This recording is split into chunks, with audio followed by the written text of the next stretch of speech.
Blackout at 3rd and Main by Aarron Shotwell.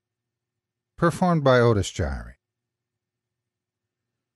I've always had a fascination for the paranormal, investigating ghost stories and urban legends since I was a kid.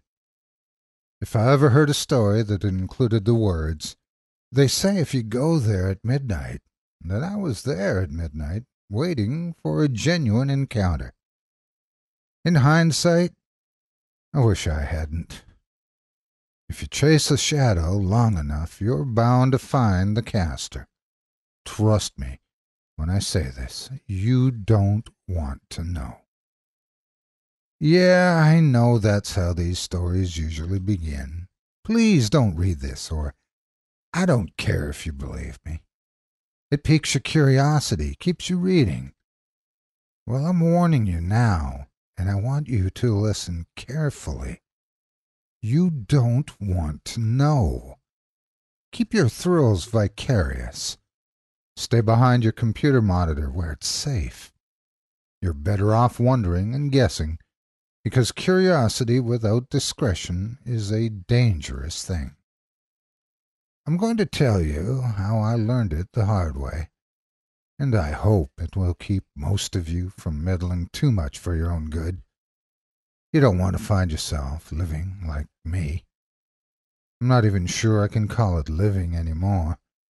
I only hope I can finish this in time, because most of the time I have these days does not belong to me. There have been so many myths, tales of gods, demons, spirits, and creatures of worlds beyond our own. The old stories changed over time, and the beliefs changed with them, yet somehow mankind has always feared and worshipped the same things. Psychologists see it as a need for closure. They say we fear the unknown, and we would accept anything to make sense of the world, even if it means believing in a total fabrication. Everything has a rational explanation, right? We live in a secular age, so that's the assumption. Then again, they also say that where there's smoke, there's fire. When I heard and read all of these stories, I came to question what society told me. Could they all really be the superstitions of ignorant primitives inspired by firelight, paranoia, and mind-altering substances? Or were these truly things to be feared even before the songs and legends? That's what I wanted to find out. So I buried my nose in mythology books and ghost stories, and I kept my ear to the ground for urban legends. I explored them all, well, all the local ones, anyway. I tested everything from the ghost ship of the Hudson River to the infamous Bloody Mary. Every search was a disappointment, but it never discouraged me. It was a great hobby, and I still went through the motions just for the thrill. As I had come to expect, I never exactly struck gold. That is, not until the night of the Blackout at 3rd and Main. It was the night of spring break after a long and grueling semester. Most of the other students migrated to Manhattan for loud, obnoxious parties. My small group of friends and I, on the other hand, preferred peace and quiet. Apparently, peace and quiet on that particular night meant a trip to a lovely Irish pub called Piper's Kilt. Don't ask me what the hell we were thinking. I couldn't tell you. That's where I met a drunken old immigrant by the name of Tom. He was a strange man, which made the conversation all the more entertaining, even if we did have to shout over some surprisingly upbeat song about a sinking ship. I told him about my little hobby over the customary pint of Guinness, and he told me a story that I now wish I'd never heard. He said that Irish traditions run far deeper than its Catholic years, and he told me about the long-held Celtic legends of the Fae. He told me of the Banshee, of the Fomorian giants, and of the leprechauns. To that last one he added, "I'll have you know they're not the little people you've been told of, Sonny Jim. Aside from the conversation, the audience participation's folk songs tend to grow on you once you're getting buzzed, and we stayed longer than I had expected. After a few more rounds, the night ended just as one expected. A sobering visit to a terrible diner with terrible coffee. A dear friend also made it to a point to get hammered beyond the point of no return, and I had to drive him home so he wouldn't end up parking his car in somebody's living room. I slept on the couch with the internet on, taking him to pick up his car in the morning, provided that he didn't wind up in a coma. I'd have been a hypocrite to look down on him, though. He had done the same for me in the past, twice. So, after helping him up to his bedroom, nearly breaking my back in the process, I retired to the couch. I passed out after 2 episodes of an I Love Lucy marathon and a couple of annoying infomercials. Ordinarily, after a hearty helping of alcohol, it wouldn't take me so long to find sleep. That, however, was in my own bed. I never slept well in strange places. Plus, I still had the spirited racket of the old dun cow running through my head, along with Tom's fascinating stories. I wish those waking hours would have lasted. They are the last normal memories I have, the last memories that I can confidently call my own. About an hour later, well into the hangover I had earned, I woke up to a dark house.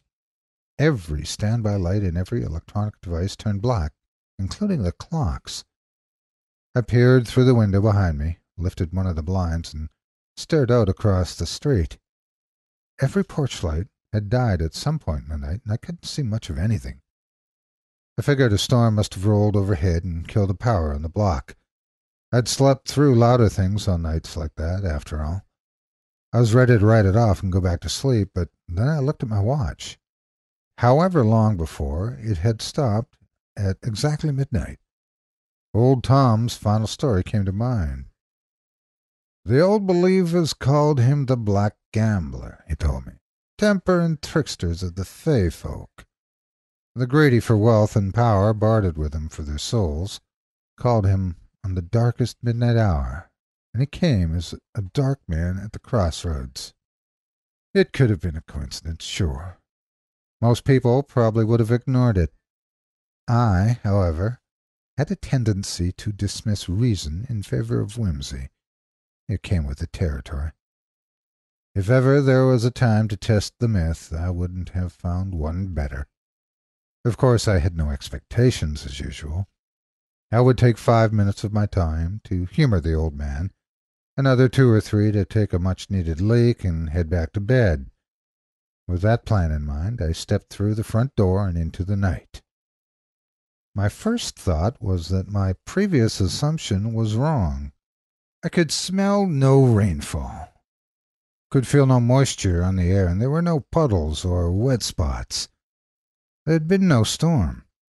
It didn't stir me, though. Blackouts can have other causes. More concerning was the darkness and silence. It felt foreboding and wrong, but I dismissed it like everything else. I was just allowing my mind to play tricks on me, that was all. Just letting myself feel the fear I was supposed to feel, and the feeling subsided a bit when I saw the starlight overhead. That's the meeting place, he told me. Crossroads represent choice and consequence, and that's where you'll find him if he hears your call. So, minding my step in the dark, I approached the nearest intersection to my wasted friend's front porch, and I glanced at the street sign as I stood at the curb. 3rd and Main. I stared at it for a moment before fishing in my jacket pocket for the next step. If you wish an audience with the Black Gambler, you must dig a shallow hole at your nearest corner. In that hole bury a single key. That is the ticket to the space between our world and theirs. The space where he can see you, and he may allow you to see him. Somehow, when I followed Tom's story, I imagined an old dirt road in an open field. I'd imagined an old antique key, a heavy thing you might suspect, would open a dungeon or an old cellar. It felt ridiculous to make do with what I had on hand, and I hoped this fey person wouldn't be too particular. Fortunately, I had a selection of useless keys that could have impressed a janitor. I pulled it out of my keyring and selected a forgotten old thing that probably opened a padlock I'd lost, part of its silver coating peeled away from the copper base. I removed a hefty clump of my dear friend's front lawn and placed it beneath, then returned the soil and patted it in. The job wasn't neat, but I doubt he would have cared. He wasn't exactly a proud gardener. Once that key is in the earth, you've opened the door between our world and theirs. Only mortals with dire purpose venture to the land between, so be careful and be sure. Be sure you're ready, lad, and don't step into the road until you are. With a deep, sarcastic breath, I assured myself that I was sure and took my first step into the road, heading for the center of the intersection. I stood there, waiting with my acquired cynical streak for 5 minutes. 5 minutes became 10 minutes. 10 minutes became 20. 20 minutes became a week, which became 30 seconds. 2 days, 5 months, an hour, 20 years. An instant and an eternity. Before I knew what was happening, my sense of time slipped away as I spiraled into a sudden, seemingly endless nightmare. At some moment in that timeless hell, the trance over me subsided, and I became aware of my surroundings again. This was the land between. I had expected it to be a state of mind, some exaggeration of an old druid's meditation, but this was real. That is, if real is an accurate word to describe it. It was unlike any place on earth, unlike anything I'd ever felt. It's hard to explain to someone who has never set foot there, but I'll try. At first glance, it looks much the same as it does in our world. It has the same structures, the same colors, but you know something isn't right. That world is too still, like a rigor mortis snapshot of something that should be alive.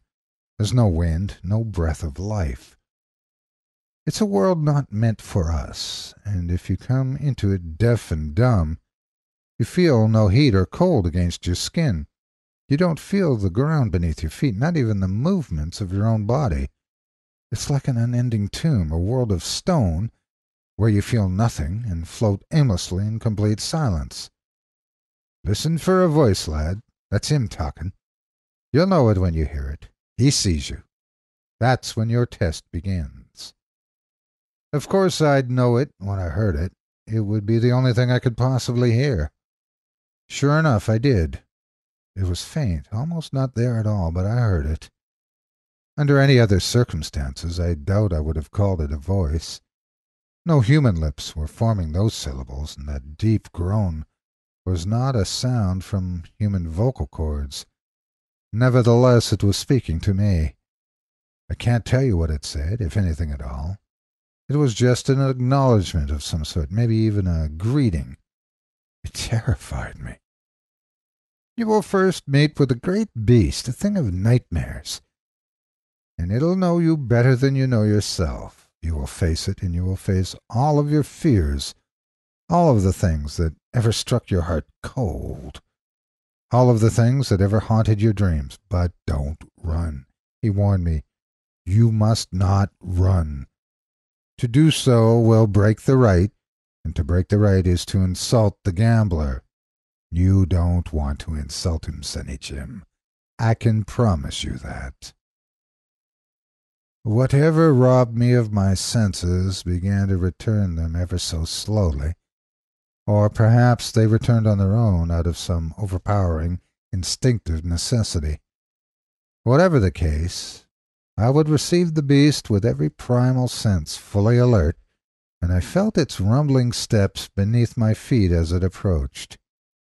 It emerged from the deepest darkness down the road, a colossal mountain of fur and muscle, towering over the dead street lamps. its grotesque form veiled in silhouette. It seemed all at once as a giant wildcat, a hulking bull, and a monstrous bear, and it lowered its face to less than 2 feet from mine. It growled and huffed, its breath like a hot sandstorm stinging my face, and I saw myself in its eyes. I saw myself as it saw me. That is where the true terror began. Old Tom was right. I did face all of my fears, every one of them. The fear of death, the fear of heights, of drowning, the fear of losing my job or of dying alone, the fear of accomplishing nothing in my life, and fearing the pressure and responsibility of leadership, the fear of my creepy neighbor across the hall, the fear of lightning storms and of the dark. Even my childhood fears, once funny in hindsight, came crawling back. The fear of seeing my grandmother for the first time without her dentures, the fear of the monster in my closet, the fear of large dogs, the fear of the school bully, and the fear I once felt when I was separated from my mother at a crowded mall. He'll be watching. If you pass the test, because most don't, he'll take an interest in you. He'll come to you as a man in a dark cloak, and he'll ask you a question. A choice, one that only you can make. I didn't run, but it wasn't out of bravery. It was because I was frozen in fear, my legs quaking beneath me, and in genuine tears that I hadn't spilled since I was a kid. In fact, I was no longer needed to take that leak that I'd planned for. I stood there for another eternity, failing to catch my breath for much of it. Then I saw him standing at the corner staring at me. He wasn't a man in a dark cloak. He wasn't really a man at all. The tales twist over time through poetic embellishment and mistranslation, so what you hear is never completely truthful. Then again, nothing the storyteller's spin could compare you for the reality of these things. There are simply no words to describe them. Even I am likely misleading you now, though I'm trying to be as literal as possible. Most cultures have their stories about them, and the way most describe him is honestly the most accurate way possible. He is a dark man at the crossroads, at all crossroads, and all crossroads belong to him. He didn't move at first. Instead, he spoke to me, and his voice was a soft breeze on the stillness, a wordless whisper. He did offer me a choice, though it wasn't really an offer. It was simply a curiosity for my will and true desire, if I truly wished for what was to come. My answer came in spite of me, and the answer was yes. Yes, I would commit a sacrifice for his gift. Yes, a higher purpose mattered more than my life, and yes, I would do what was required of me for these things. In response to my answer, he approached me, and I felt a biting chill blow past me as he neared. The closer he came, the less distinct he appeared. His shape wasn't that of a man, but that of a man's shadow suspended in the air, nebulous and immaterial. At brief moments I could see the vague suggestions of a face, but never enough to read his expression. He stood, motionless, before me for several minutes, and then extended to me one intangible hand. Present the gambler with a possession of yours, an item of personal importance. He will turn it over in his hands for a time, understanding its meaning to you, and he will return it to you along with a gift. I had nothing of particular value on me at the time, let alone of personal value. I felt through my pockets until I came upon my old Zippo lighter. An old girlfriend passed it on to me once she decided to quit smoking. Funny thing was, she picked up the habit again after the stress of the breakup, and she wanted it back. Perhaps for an immature laugh I decided to hang on to it. That was about the extent of its meaning to me. I didn't love it, but I liked it, and I hoped that would be enough. Just as old Tom had said, and I swear I saw a smile in those vague moments in his face. In those last moments, he didn't just examine that lighter. He judged my value because this was not really a gift. It was an exchange, and after he was certain of his investment, he returned the lighter to me. As he placed the lighter back in my hand, the moment it touched my skin, the world went black. It was in that last instant of consciousness that I wished I had taken Tom's final words seriously. "He will return it to you along with a gift in exchange for 7 years' service. He always collects. So be sure this is what you want, lad.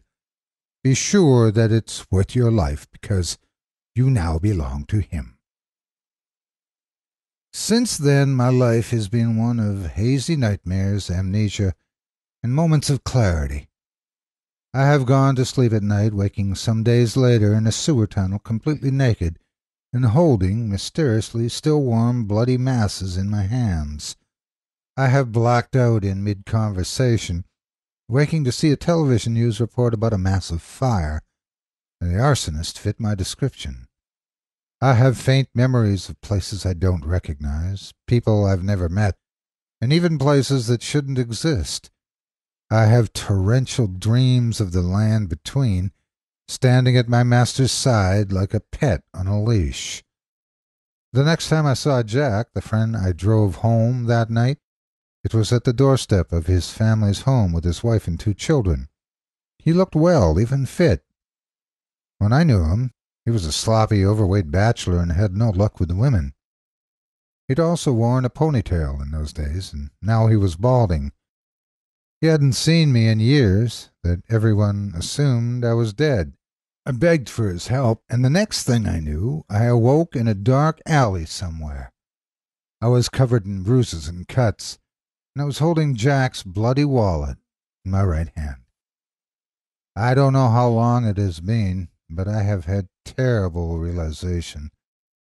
When it was said that he would demand 7 years of service, it didn't mean 7 years from that night.